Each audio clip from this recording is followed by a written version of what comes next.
యవన తమ్ముళ్ళకి నేను చెప్పే మాట ఇది, ఎవరిని బలవంత పెట్టద్దు. ప్రేమ అంటే బలవంతంగా తీసుకునేదో, వేజింతి తీసుకునేదో, భయపెట్టి తీసుకునేదో కాదు. అలా ఒకవేళ భయపడో, నువ్వు వేధిస్తేనో, లేకపోతే నువ్వు బెదిరిస్తేనో నీ దగ్గరికి వచ్చారంటే వాళ్ళు ప్రేమతో వచ్చినట్టు కాదది.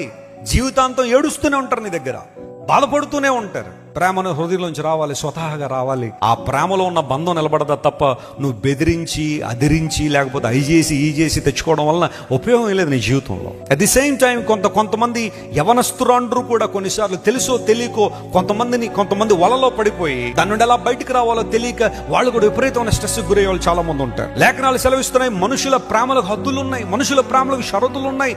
ఆ ప్రేమలో కొంతకాలం ఉండి కొంతకాలం తర్వాత గతించిపోయే శాశ్వత ప్రేమలు ఏమీ లేవు. దేవుని ప్రేమ గొప్పదన్నో తెలుసుకున్న రోజున, ఆ ప్రేమ నిన్ను విడిచిపెట్టదని తెలుసుకున్న రోజున, ఆ ప్రేమ నిన్ను నిలబెట్టే ప్రేమను తెలుసుకున్న రోజున, నీకోసం ప్రాణం పెట్టిన దేవుడు నువ్వు నిత్య రాజ్యంలో విహరించాలని నీకోసం కలువరి శిలువను, కఠోరమైన శిలువను కౌగలించుకున్న యేసయ్య ప్రేమను తెలుసుకున్న రోజున ఈ లోకసమైన ప్రేమలు వెంబడి పడవు. అలా అని చెప్పి భార్యను ప్రేమించొద్దని గాని, భర్తను ప్రేమించొద్దని గాని, తల్లిదండ్రులను ప్రేమించొద్దని గాని, బిడ్డలను ప్రేమించొద్దని గాని, మంచి స్నేహితులు ఉండొద్దని నేను చెప్పట్లేదు. దేవుని ప్రేమ అన్నిటికన్నా ఉన్నతమైంది. అట్ ది సేమ్ టైం కుటుంబ వ్యవహారాల్లో, జీవితంలో ఇక్కడ కూడా మనకేముండాలి చెప్పండి. కానీ మన జీవితంలో ఏ ఒక్కరిని కూడా ఏ స్థాయిలో ప్రేమించకూడదో ఆ స్థాయిలో, అంటే దేవునికి ఇవ్వాల్సిన ప్రేమ స్థాయిలో ప్రేమించడానికి లేదు.